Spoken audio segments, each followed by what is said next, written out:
زمان duraanii keessatti yeroo jaarsaaf jaartiin wal lolan wal dhaban mucattiin deetee warra isiititti himatte haadhaaf abbaa isiititti. Akkasuma mucaalleen yoo jaartiin isaa marraa mataa isaa dhukkubsite dhaqee haadhaaf abbaa isaatitti himata. Yeroo kana warri mucattii hin gorsanii isillee hin gorsanii sanbooda jiruunitti ofti jiruu gammachuu taate.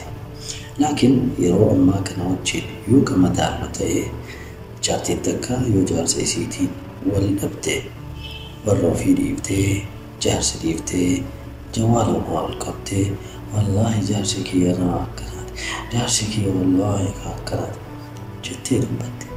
Akkasuma jaarsillee jaartii isaatii wal dhabee sooshaal miidiyaa irratti bahee wallaahi jaartiitti yaadaan hin maltu jaartiin inni samii dhaabu jaartiin jedhee sooshaal miidiyaa irratti haasa'a. San booda warroonni ajandaa godhachuu barbaadan haasawa isiitii fi haasawa isaallee fudhatanii san booda jaarsummaan tiktook irratti qabamee jaarsummaan ni ilaallama. Jaarsummaan kun yimkin ji'a taa'uu danda'a.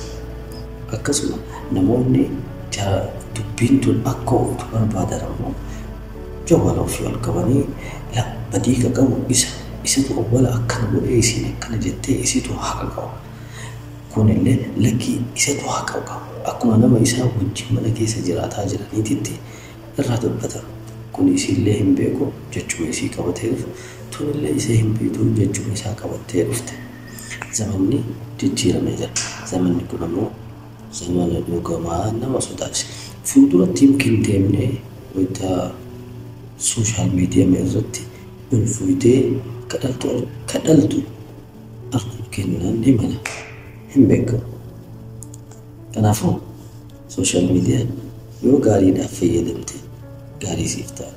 Yoo sharriidhaaf fayyadamte immoo sharri siif ta'a. An sitti himee jira. Wallaahi tiktookis himadha sitti himee jira.